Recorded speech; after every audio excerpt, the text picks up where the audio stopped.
Good morning student. Today we are going to learn about DSB AC signal. After the completion of today's session, you are able to classify amplitude modulation and explain the concept of DSB AC and derive the equation of the DSB AC. So, first we discuss about the classification of amplitude modulation. So, amplitude modulation. Amplitude modulation is classified into 4 types.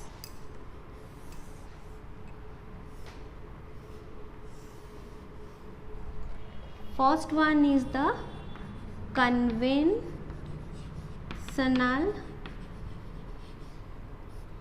AM signal.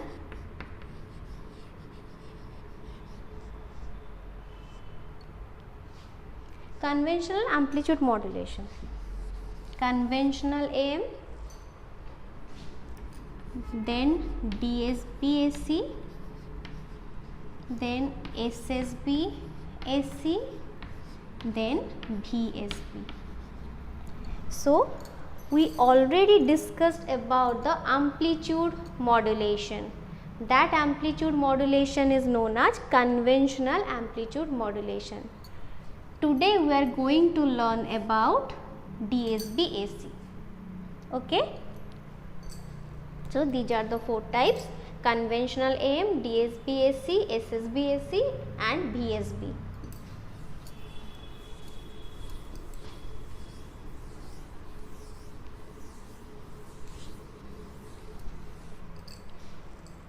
So, what is the full form of DSB AC? The full form of DSB AC is double sideband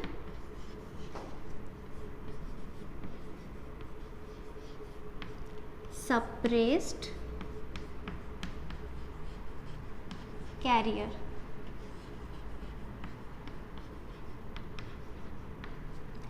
DSB AC consists of only 2 sidebands and no carrier. So, 2 sidebands means double sideband, no carrier means suppressed carrier. That's why the name is double sideband suppressed carrier. But in conventional AM or amplitude modulation or amplitude modulated signal consists of 2 sideband and 1 carrier signal. Here we suppress the carrier signal. So, as we know, for modulation process at the input side we use 2 signals. One is the carrier signal, other one is the modulating signal.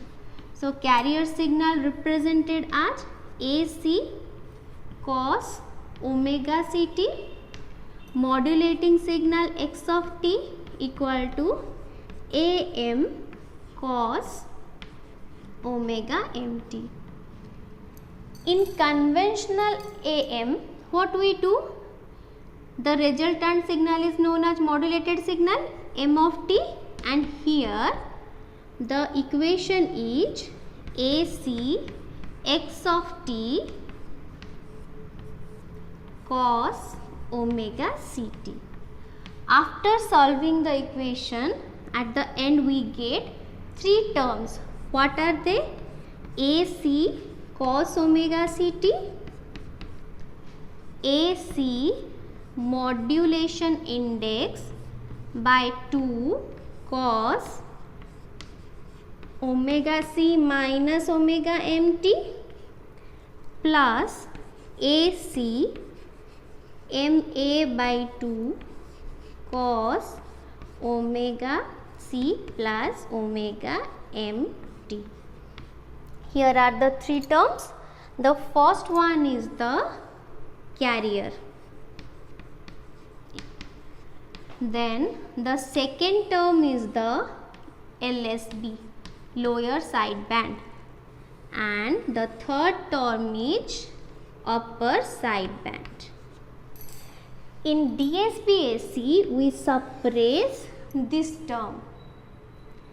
So why we suppress this term, and if we suppress this, is there any problem arises or not? In AM modulation, we have already discussed that the carrier signal never contains any information, means carrier has no information. Informations are present in two sidebands. So if we suppress the carrier signal, then there is no problem arises. Then what is the benefit benefit we get after suppressing the carrier? For transmitting a carrier signal, a lots of power is wasted. So how much power is wasted? Let's see. The power relationship equation is Pt plus 1 plus ma square by 2 Pt. So what is this ma? Ma is the modulation index, which is represented, or whose formula is the ratio of amplitude of the modulating signal to the amplitude of the carrier signal. And ma, when less than 1, then it is known as under modulation.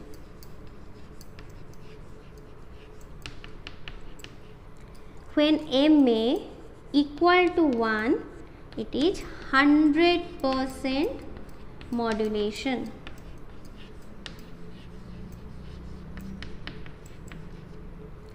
Ma greater than 1 is over modulation.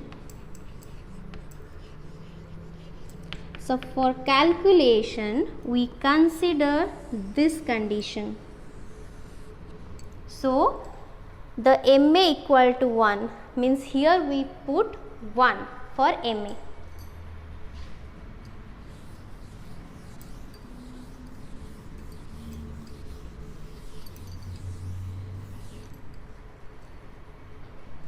Equal to 1 plus 1 by 2.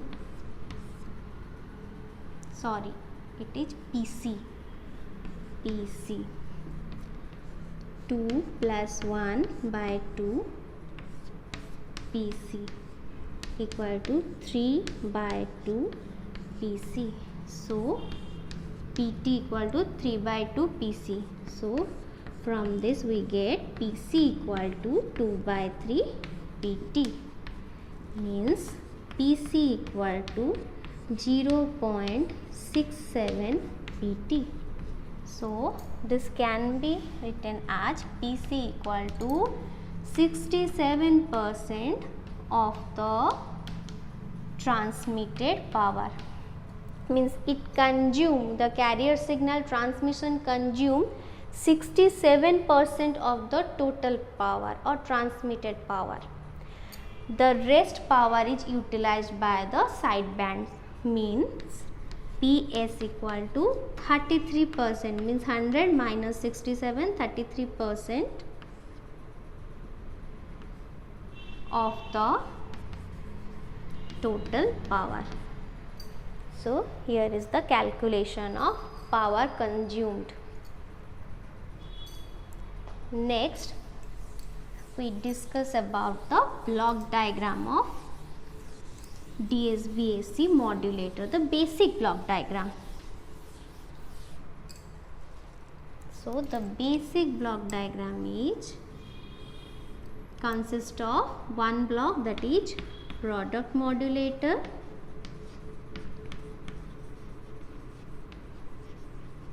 as we know, for any type of modulation we need two signal at the input side. So one is the modulating signal, another one is the carrier signal. So at the output we get x of t into c of t.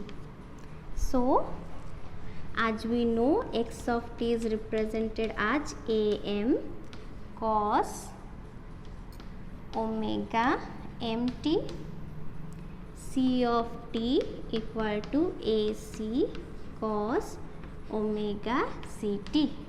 So the modulated signal of the DSB-AC is m of t x of t into c of t. So then we put the equations am cos omega mt into ac cos omega ct. Then am ac cos omega ct into cos omega mt. So here is the cos A into cos B. So we put the mathematical formula of cos A into cos B. So it can be written as 2 cos omega c minus omega mt plus cos omega c plus omega mt. Okay. So the equation is am ac by 2 cos omega c minus omega mt plus am ac by 2 cos omega c plus omega mt. So this one is the final equation. In this equation, the first term represent the lower side band and the second term represent the upper side band. So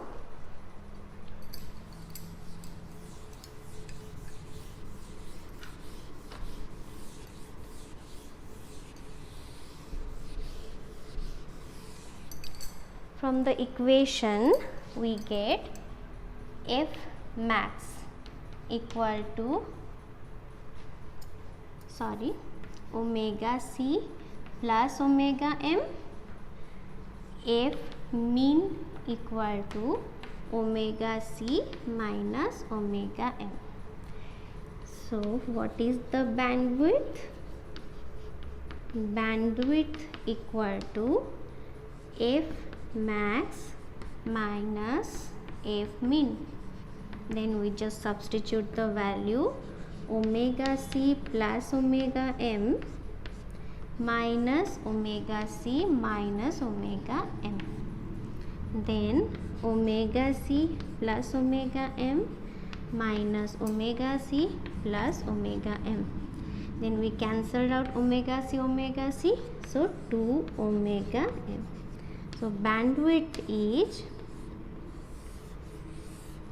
2 omega m, that is similar to the bandwidth of conventional AM. So there is no change in bandwidth, only we save the power in DSB AC method.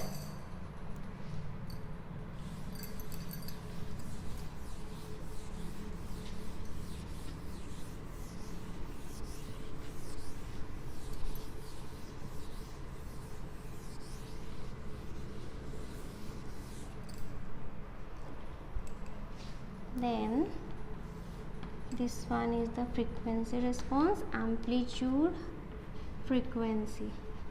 If we consider this one is the omega c, then this one omega c minus omega m, this point is omega c plus omega m. So here the carrier is suppressed, so there is no signal, only sidebands are transmitted. Okay, then we draw the waveform.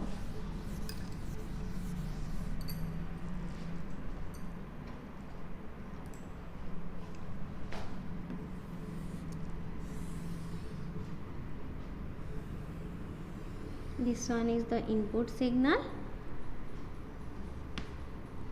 Then we just inverse the input signal. Like amplitude modulated signal, the carrier is present between the envelope. These are the envelope, we know that.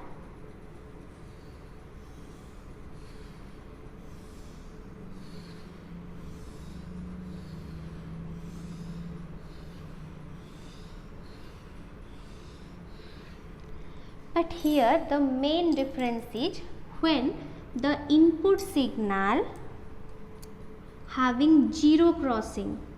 Here it crosses the 0 point, so having zero crossing, at that time the output signal shows 180-degree phase reversal. Means here it returned from this 0 point, and again